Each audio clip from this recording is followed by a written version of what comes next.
बारे में चर्चा कर चुके थे। आज हम देखेंगे राष्ट्रपति की आपातकालीन शक्ति और ये शुरुआत होती है अनुच्छेद 352 आर्टिकल 352 ये कहता है कि जब कभी भी किसी विदेश से, ठीक है, बाहरी बोले या कोई दूसरा देश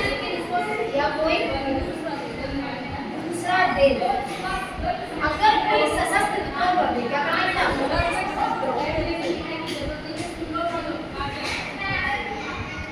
सशस्त्र विद्रोह कर दे या फिर आक्रमण कर दे,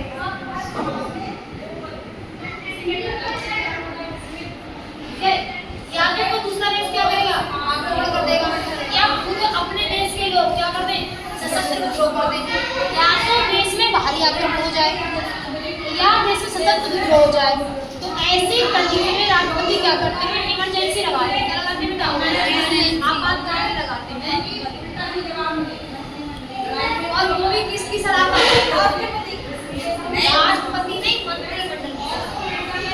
मंत्रिमंडल की सलाह लेंगे कौन, राष्ट्रपति जी, और मंत्रिमंडल की सलाह पर भी क्या लगाएंगे, इमरजेंसी लगाएंगे। ऐसा नहीं है कि राष्ट्रपति अपनी खुद इच्छा से ऐसे ही बिना किससे पूछे इमरजेंसी लगा देंगे, नहीं लगाएंगे। राष्ट्रपति क्या करेंगे, पहले मंत्रिमंडल से सलाह लेंगे, मंत्रिमंडल से अनुमति लेंगे, उसके बाद लगाएंगे कौन, राष्ट्रपति। फाइनल डिसीजन किसका होगा, राष्ट्रपति का होगा। या तो किसी विदेश देश का आक्रमण हो जाए या खुद देश में कोई सशस्त्र विद्रोह हो।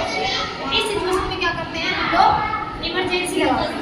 ठीक है, दूसरा है हमारा आर्टिकल 360। इसमें एक वित्तीय इमरजेंसी कैसी है, वित्तीय आपातकाल। इसका मतलब क्या होगा, जैसे अगर किसी देश में पैसे की कमी है, ठीक है, और पैसे की कमी के आधार से लोग बोलते हैं, अगर किसी के साथ वित्त की कमी है तो राष्ट्रपति मंत्रिमंडल की सलाह पर ही क्या लगा सकते हैं, 360 आर्टिकल का यूज करके इमरजेंसी लगा सकते हैं। सलाह किससे लेंगे, मंत्रिमंडल से लेंगे। जब वो आएंगे या पद पर बैठेंगे, बोलेंगे भाई देश में बहुत सारा पैसे की कमी है, इसलिए हम क्या करते हैं, इमरजेंसी लगा देते हैं। और इमरजेंसी के दौरान क्या होते हैं, जितने काम होते हैं सब लग जाते हैं, वो रोक दिए जाते हैं। तो राष्ट्रपति आर्टिकल 352 के तहत इमरजेंसी लगा सकते हैं और इसे बोलते हैं हम लोग वित्तीय इमरजेंसी लगा सकते हैं। दोनों इमरजेंसी में राष्ट्रपति क्या कर सकते हैं, इसमें लगा सकते हैं। आगे है राष्ट्रपति की विवेकाधिकार शक्ति, कौन सी है, जब राष्ट्रपति का ये विवेकाधिकार शक्ति तब लगती है जब सरकार त्रिशंकु हो जाए। कैसे बेटा, अगर लोकसभा में इलेक्शन हुआ, लोकसभा का इलेक्शन होने के बाद और सरकार कैसे बन जाए, त्रिशंकु। ठीक है, त्रिशंकु का मतलब होता है अगर कोई भी दल है और उस दल ने किसी भी दल को क्या ना प्राप्त हो, सरकार ने कुछ सीटें प्राप्त ना हो, तो ऐसी सिचुएशन में क्या करते हैं, राष्ट्रपति विवेकाधिकार का यूज करते हैं और किसी भी व्यक्ति को उस लोकसभा से उठा करके क्या बनाते हैं, प्रधानमंत्री बना लेते हैं। और प्रधानमंत्री बनाने के बाद उसको क्या करना पड़ता है, अपना भोज करना पड़ता है। समझ में आ रहा है, जब सरकार त्रिशंकु हो जाएगी तो क्या हो जाएगी, सरकार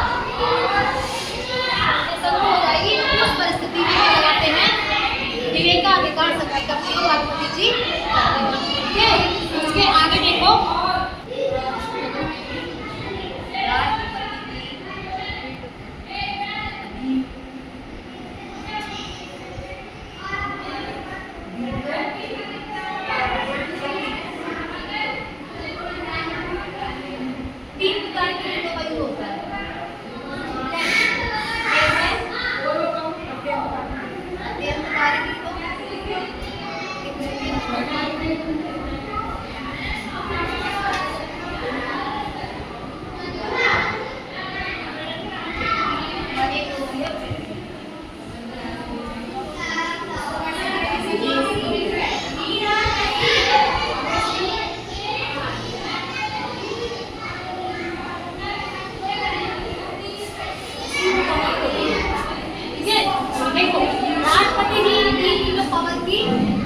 क्या कर सकते हैं, यूज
अनुच्छेद 61 में इसमें महाभियोग जो शब्द है ना, वो केवल किसके लिए उपयोग किया गया है? सिर्फ राष्ट्रपति के लिए, ये और किसी के लिए यूज नहीं होता है। राष्ट्रपति का पद कहाँ से आया था? अमेरिका से। तो प्रक्रिया भी कहाँ से आएगी? अमेरिका। ये भी अमेरिका से ही है, ठीक है। लेकिन जब भी किसी राष्ट्रपति का पद लगता है, किसी भी सदन से लग सकता है, किससे बेटा? चाहे वो लोकसभा से हो और चाहे वो राज्यसभा से। लोकसभा राज्यसभा दोनों में से किसी सदन में महाभियोग की प्रक्रिया स्टार्ट हो सकती है। समझ में आ गया? राष्ट्रपति को हटाने की प्रक्रिया को महाभियोग बोलते हैं और महाभियोग की प्रक्रिया किसी सदन से स्टार्ट हो सकती है, चाहे वो राज्यसभा में हो चाहे वो लोकसभा में हो, ठीक है। और जब मिलेगा कहाँ मिलेगा? जैसे मान लो कि लोकसभा में उस प्रक्रिया को मान्यता देती है कि राष्ट्रपति को हटा दिया जाए, तो दूसरे सदन में भेजने के लिए उससे पहले राष्ट्रपति को सूचना देनी पड़ेगी। और वो भी कितने दिन पहले? 14 दिन पहले। आपको बताना पड़ेगा कि राज्यसभा से महाभियोग की प्रक्रिया स्टार्ट हो चुकी है और ये महाभियोग की प्रोसेस अब राज्यसभा में जाने वाली है। अब आपको 14 दिन पहले सूचना देनी पड़ेगी। किसके लिए? राष्ट्रपति के लिए। समझ में आ गया? किसी को दिक्कत? अधिकारी को समझ में आ गई? मीडिया को क्या करेंगे? नोटरी रद्द कर देंगे, निलंबन कार्य को पुनर्विचार के लिए भेज देंगे और जिनको वो अपने पास रखेंगे, ठीक है। और आर्टिकल 361 में आर्टिकल 61 में क्या है? महाभियोग की प्रक्रिया।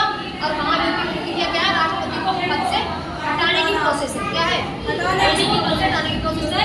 और ये सब राष्ट्रपति का पद से अमेरिका से आया है। तो महाभियोग की प्रक्रिया कहाँ से ली गई है? अमेरिका से ली गई है। राष्ट्रपति को पद से हटाने के लिए किसी सदन से क्या हो सकता है? या तो लोकसभा से स्टार्ट होगा या राज्यसभा सदन से स्टार्ट हो सकता है। और उसमें उस सदन में जाने के लिए 14 दिन पहले तुमको क्या देनी पड़ेगी? राष्ट्रपति को सूचना देना। अब इसके आगे हम लोग पढ़ेंगे